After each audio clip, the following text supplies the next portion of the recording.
আসসালামু আলাইকুম। রসুন চাষের একটা নতুন প্রযুক্তি দেখলাম আজকে। ধান খেতে জাস্ট ধান কাটা হয়ে গেছে।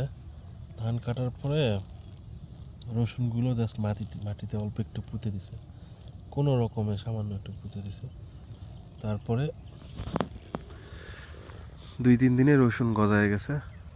কোনো চাষ নাই, মানে কোনো সেচ নাই, সেচের প্রয়োজন নাই, কারণ মাটিতে এখনও যথেষ্ট রস আছে, এই কারণে সেচ দেয়নি।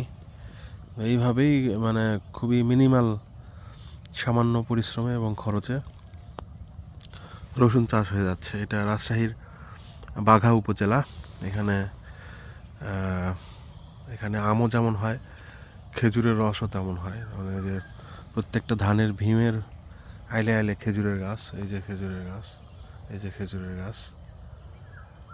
তো আসছিলাম খেজুর গুড় তৈরির একটা প্রজেক্ট দেখতে। তো এসে এই সুন্দর প্রযুক্তিটা চোখে পড়লো রসুন চাষের। ধন্যবাদ। আসসালামু আলাইকুম।